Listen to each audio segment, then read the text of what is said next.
The clock on the wall ticks slowly, each second amplified in the dead silence of the dimly lit office.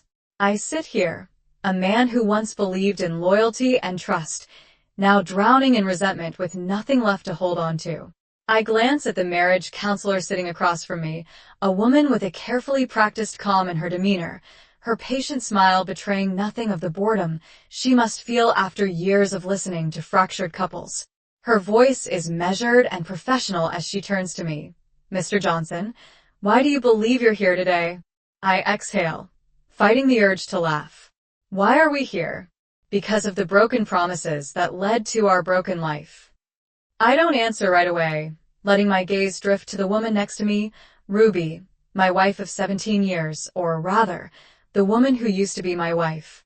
Her eyes are rimmed red from tears, her face drawn as though she hasn't slept in days. She seems smaller now, her shoulders hunched, her hands fidgeting with a tissue. Once, those hands held mine. Once, those eyes lit up when she looked at me. Now, I feel like a stranger in this room with her, as if everything we built together has vanished, and maybe it has. Thomas, the counselor, Dr. Helen Weaver, prompts again, her tone gentle but insistent. I'm here because the court made it a condition of our divorce. I say flatly. I don't add anything else. My purpose is clear. I want this marriage dissolved, and I don't need Dr. Weaver's opinion to sway me. I hear a quiet intake of breath from Ruby. She turns slightly, her voice trembling. Dr. Weaver, I don't want this divorce. She murmurs, as if saying the words would somehow mend the shattered pieces between us. I just want one more chance. Her words twist something in my chest, but I push it down. She's had her chances, every single one of them, in fact, and she threw them all away. Dr. Weaver studies us both, her eyes kind but piercing. Thomas, would you consider Ruby's request, one more chance to make things right? I shake my head slowly. There's no making this right. You don't just tear someone apart and expect them to sew it all back up again like nothing happened. Ruby sniffles beside me, her hands shaking as she dabs at her eyes. For a moment, I wonder if the tears are genuine or just part of a carefully constructed performance. But then, that's part of the problem. I don't know if I can believe anything she says anymore. Dr. Weaver, glancing between us, says, I understand these feelings are raw, and this isn't easy for either of you. But could we start with understanding how you both arrived at this point? Perhaps if we explore the past, we can find common ground. Ruby nods eagerly, her voice a mere whisper. Please, Thomas, let's just talk, just this once. I fold my arms, feeling the weight of 17 years pressing down on me. Fine, if she wants to talk, let's talk. Our lives together started simply, quietly, with shared dreams and early mornings in a cramped apartment, where every creak of the floorboards and every hum of the refrigerator was a comforting reminder that we had each other. We both worked long hours, juggling responsibilities and hoping that someday things would get easier. But we were young, and being together made even the hard days feel like part of a grand adventure. And then we had our first child. Our daughter, Sophie, came into our lives like a force of nature, bringing joy and exhaustion in equal measure. I threw myself into my work, hoping to provide a stable life for our growing family, while Ruby devoted herself to being a mother.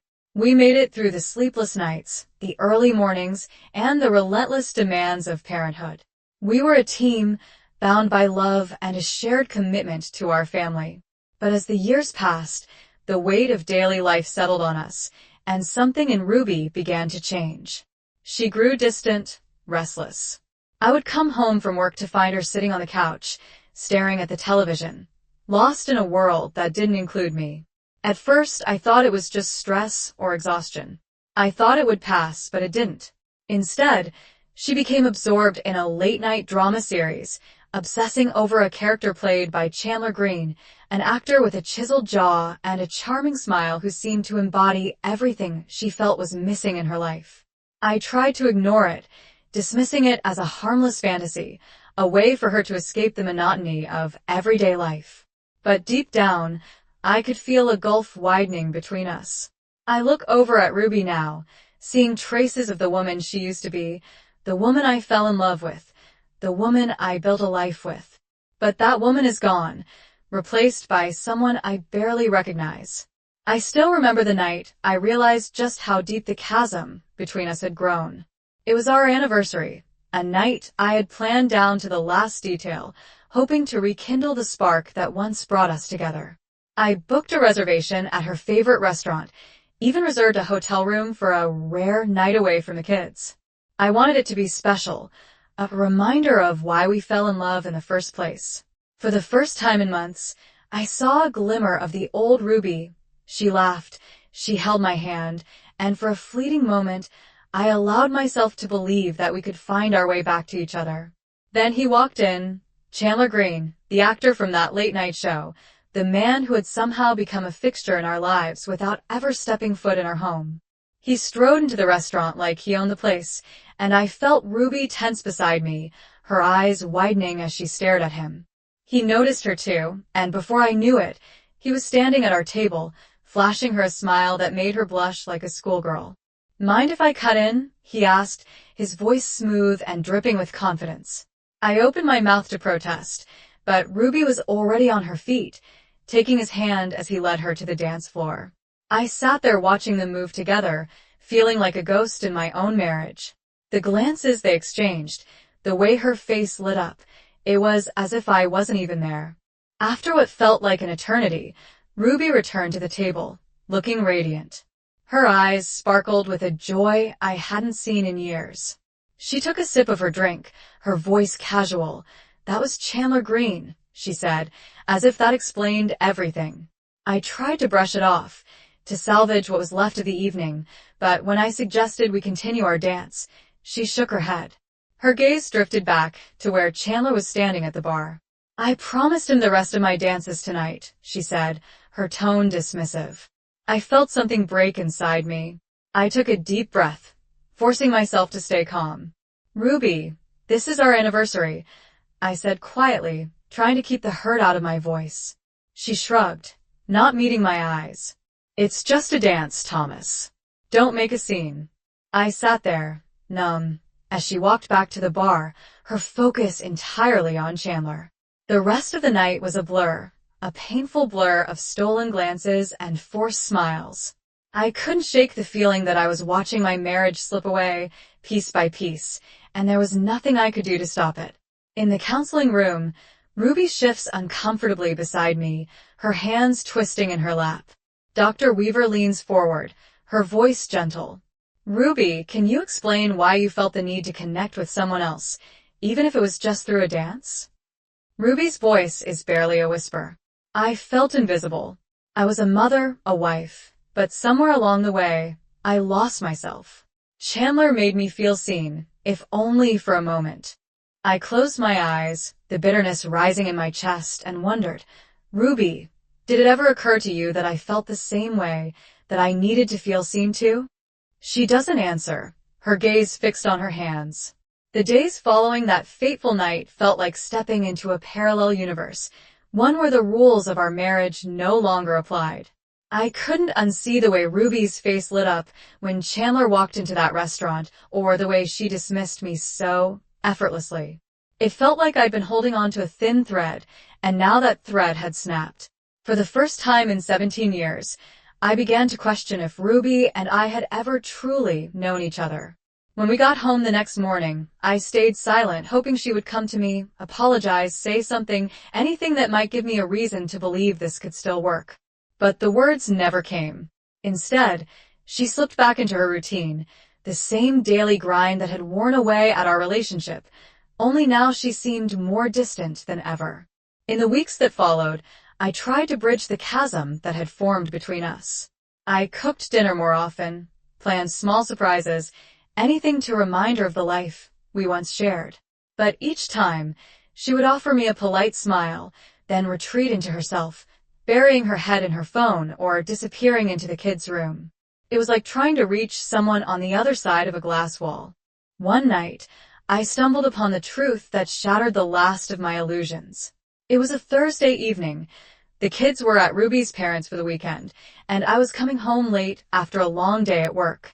I stopped by our local takeout place to pick up her favorite dish, Thai curry with extra spice, and was ready to surprise her with a quiet evening in, just the two of us. I even picked up a bottle of her favorite wine, hoping we could find some common ground. When I walked in, I heard her voice from the living room. She was on the phone, her voice low and intimate, tinged with a warmth I hadn't heard in months. I paused in the hallway, the takeout bag dangling from my hand, listening to the words that flowed so effortlessly from her. "Chandler," she whispered, her voice soft and vulnerable. "Last night was incredible. I've never felt like that before. No, he has no idea. I'll see you this weekend." The words slammed into me, each one sharper than the last. I felt the blood drain from my face, my hands shaking as I tried to process what I was hearing. Ruby, my wife, the mother of our children, was planning to spend the weekend with another man, and not just any man. Chandler Green, the actor who had swept into our lives like a storm, leaving destruction in his wake. I wanted to burst into the room to confront her, to demand answers, but instead, I stood there, frozen, listening as she murmured words of affection to a man who wasn't me. When she finally hung up, I forced myself to move, walking into the living room as if nothing had happened. She looked up, her eyes widening slightly when she saw the takeout bag and the wine in my hands. "Oh, you're home," she said, her voice tense. "I didn't expect you this early." I managed a tight smile, sitting the bag on the coffee table. "Thought I'd surprise you. Picked up your favorite." She gave me a strange smile, avoiding my gaze as she opened the bag. I watched her, my chest tight with a mix of anger, hurt, and betrayal. I wanted to confront her, to tell her that I knew everything, but something held me back. Maybe it was the fear of hearing her admit it, or the hope that she would come to me first, confess her mistake, and ask for forgiveness. But she didn't. Instead, she sat down on the couch, her movements stiff and guarded, as if she were sharing a meal with a stranger. We ate in silence, the air thick with tension, each of us pretending that nothing was wrong. By Friday morning, I couldn't take it any longer. The weight of the seeker was crushing me, and I knew I couldn't keep pretending that everything was fine. When Ruby came downstairs, dressed and ready to leave, I stood in the kitchen, my arms crossed, as I blocked her path. "Where are you going?" I asked, my voice calm but firm. She hesitated, her gaze flickering to the door. "I told you I'm going to my friends for the weekend," she said. "Just a girls' night." "Funny," I said, my voice dripping with sarcasm. I didn't realize girls' night included Chandler Green. Her face went pale, her mouth opening and closing as she searched for an excuse, an escape out of the web she'd woven around herself. But there was no escape. The truth was out, and there was no taking it back. "Thomas, she began, her voice trembling. "Don't," I interrupted, my voice sharper than I intended. "Don't insult me with excuses. I heard you on the phone last night. I know everything." She took a step back, her hand flying to her mouth as tears filled her eyes. I didn't mean for it to happen like this," she whispered. I needed something more," she added, echoing my disbelief with a coloring of her tone. "We have a family, Ruby," I said. "A life we built together, and you threw it all away for a man you barely know." Her shoulders shook as she looked down, unable to meet my gaze. "I'm sorry," she whispered, her voice choked with regret. But the apology fell flat, like ashes on my tongue. The damage was done, and there was no going back. I took a deep breath, forcing myself to stay calm, even as my heart shattered in my chest. "If you leave this house today," I said, my voice steady, "don't bother coming back. Because if you walk out that door, I'm filing for divorce on Monday." Her head snapped up, her eyes wide with shock. "You wouldn't watch me," I replied, my tone cold and unyielding. She stared at me for a long moment, trying to gauge whether I was serious, but there was no room for doubt. I meant every word. Without another word, she turned and walked out the door, leaving me standing in the kitchen alone. The following Monday, I sat in my lawyer's office, filling out the paperwork that would officially end our marriage. The words blurred on the page, each stroke of the pen feeling like a betrayal of everything we had once promised each other, but there was no other way. I couldn't live with a woman who had shattered my trust, who had chosen another man over our family. The days that followed were a blur of legal meetings, awkward phone calls, and uncomfortable conversations with friends and family.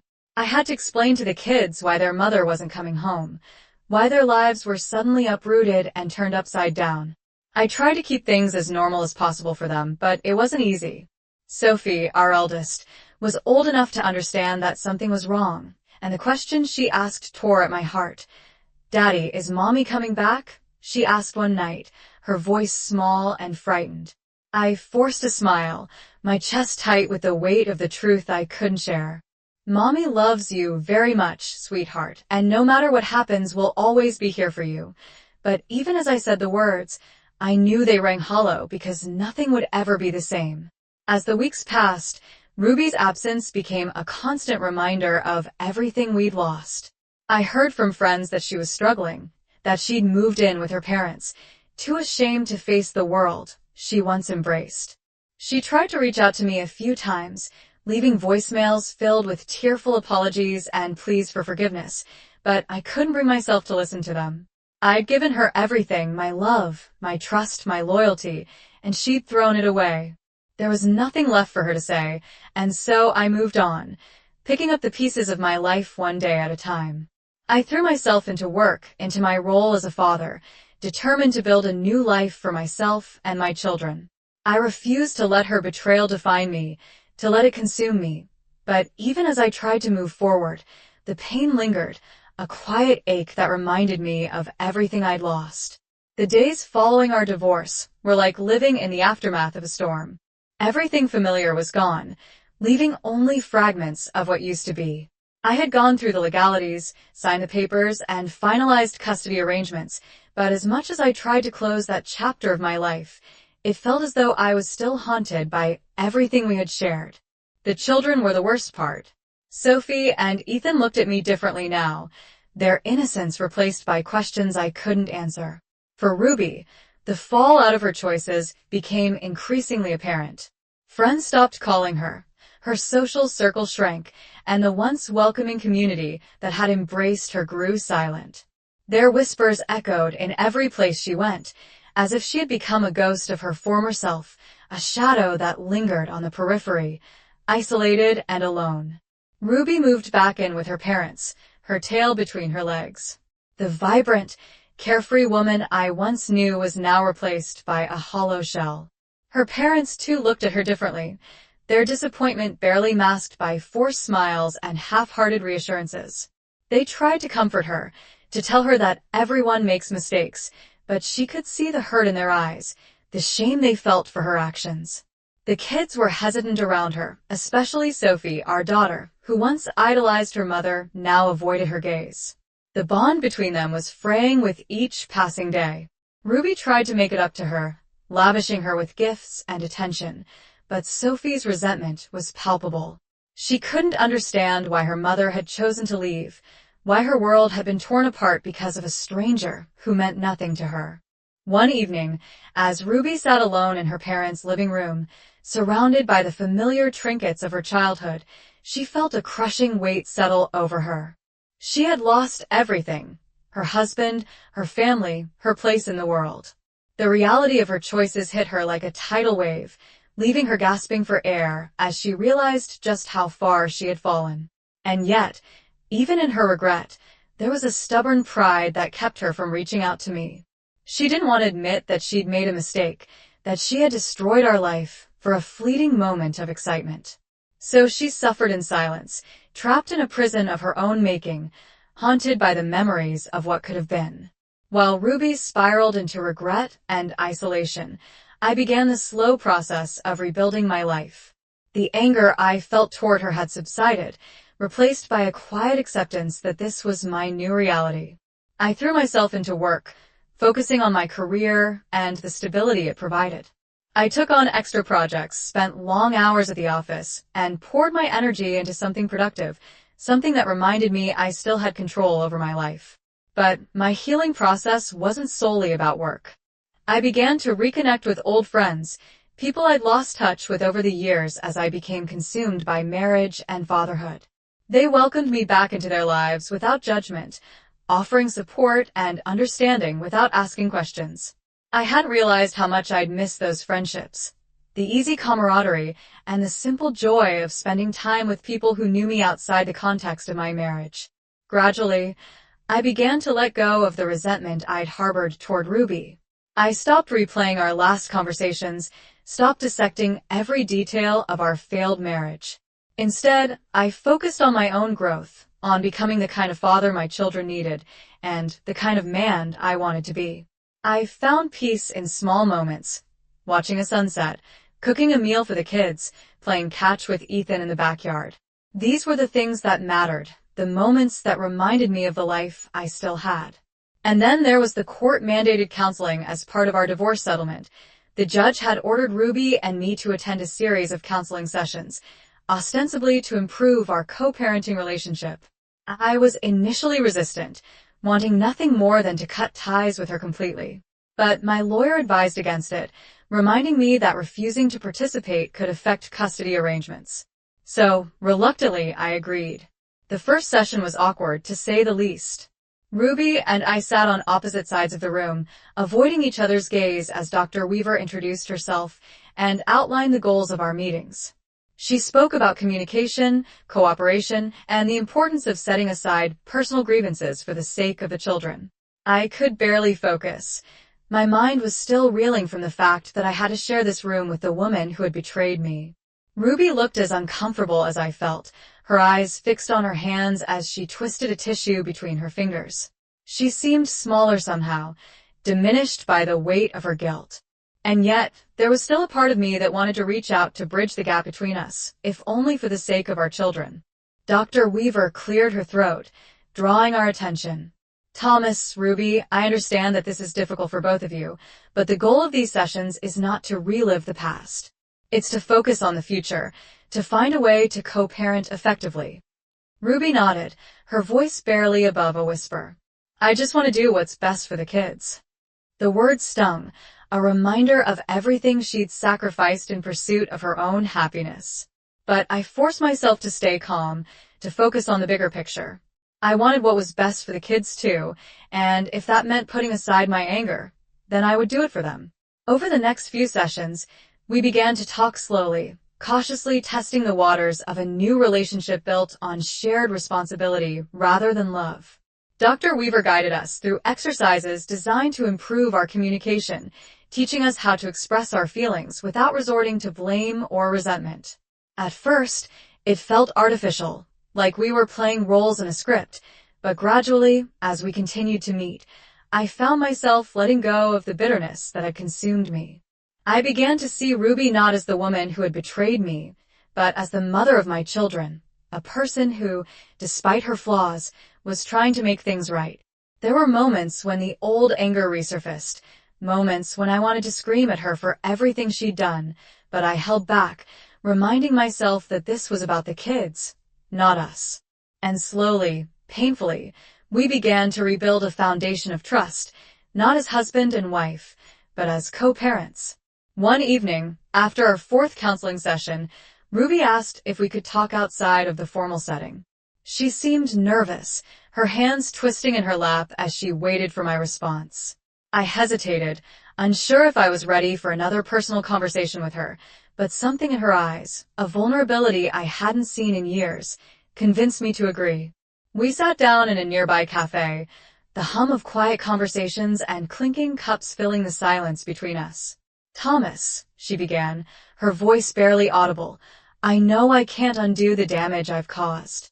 I know that, but I just wanted to say that I'm sorry, truly, deeply sorry. I looked at her, searching for any sign of insincerity, but all I saw was a woman who was haunted by her choices, a woman who was trying to make amends in whatever way she could. I appreciate that, Ruby, I said, my tone even. But apologies won't change what happened. She nodded, her eyes glistening with unshed tears. I know. I wanted you to know that I regret it every day. I regret losing you, losing us. The words hit me harder than I expected, stirring a mix of emotions I thought I'd buried. But as I looked at her, I realized that my feelings had changed. I no longer felt anger or bitterness. Instead, I felt a quiet acceptance, a sense of closure that I hadn't anticipated. "Thank you for saying that," I replied, my voice soft. "I've moved on, Ruby. We both need to move on." She nodded, her gaze dropping to the table as she swallowed hard. I could see the pain in her eyes, the realization that the life we'd shared was truly over. And for the first time, I felt a sense of peace, a calm that came from knowing I'd done everything I could to make things right. With that final conversation, we both found a semblance of closure. We continued with our counseling sessions, focusing on co-parenting and creating a stable environment for our children. And as the weeks turned into months, we settled into a new rhythm, one that allowed us to coexist without bitterness, without resentment. 10 years have passed since our divorce, but some moments never truly fade. Life moved on as it always does, and we each found our own way forward. Ruby and I managed to co-parent without any major conflicts, maintaining a respectful distance that allowed both of us to heal. The kids adapted, their lives shaped by the quiet resilience they found amidst the upheaval of our separation. Sophie, our eldest, finished college last year and recently got engaged to a kind, hard-working man who reminds me of myself when I was young and optimistic. Ethan is still figuring out his own path, dabbling in different interests as he finds his way. And I couldn't be prouder of the young man he's become. Today, we're gathered for Sophie's wedding, a day that I've looked forward to with equal parts joy and apprehension. It's the first time Ruby and I have been together in years, and the weight of our shared history hovers in the background, unspoken but ever present. I glance around the reception hall, taking in the laughter and warmth that fills the air. The tables are beautifully decorated, the dance floor filled with friends and family, and the soft strains of music play in the background. Sophie, radiant in her wedding gown, dances with her new husband. Her smile is bright and unrestrained, and seeing her like this, so full of life and happiness, brings a bittersweet ache to my chest as I stand off to the side. A familiar figure approaches, Ruby, looking older and a little worn, but still carrying herself with a quiet grace. She's alone, her gaze shifting toward the dance floor where Sophie and her husband sway to the music. When she catches sight of me, she offers a tentative smile. "Thomas," she says softly, her voice barely audible above the music. "Ruby," I reply, nodding politely. We stand in silence for a moment, both of us watching our daughter, sharing in her happiness despite the unspoken tension between us. "She looks beautiful, doesn't she?" Ruby whispers, her eyes filling with tears. "She does," I agree, feeling a pang of pride and nostalgia. "We did well, Ruby, despite everything. We raised 2 incredible kids." She nods, swallowing hard as she wipes a tear from her cheek. "I always hoped that maybe one day we could, put the past behind us, maybe be friends." I consider her words the sincerity in her eyes 10 years ago. The thought of forgiveness seemed impossible. But now, standing here, seeing the life we've both built in the aftermath, I realize that forgiveness isn't just for her. It's for me too. "I think we already have, in our own way," I say, my tone gentle. "We're not the same people we were back then, and that's okay." Ruby nods, her gaze distant as she looks back at Sophie. "I never stopped regretting what I did, Thomas. Not a day goes by that I don't wish I could take it all back." I don't respond right away. The regret in her voice is genuine, and for the first time, I feel a deep sympathy for her. Life has a way of humbling us, of making us confront the mistakes we once thought we could brush aside. "I've made my peace with it," I reply finally. The past is the past. All that matters now is that we're here, celebrating Sophie and the life she's created for herself. A long silence settles between us, one that feels less awkward than it used to. I realize that in a strange way, I no longer feel anger toward Ruby. Instead, there's a quiet understanding, a recognition of the person she once was and the choices that brought us here. As the music shifts to a livelier tune, Sophie approaches us, her face flushed with excitement. "Mom, Dad, you have to come dance with us," she exclaims, grabbing both our hands and pulling us toward the dance floor. I glance at Ruby, who looks as surprised as I feel, but neither of us protests.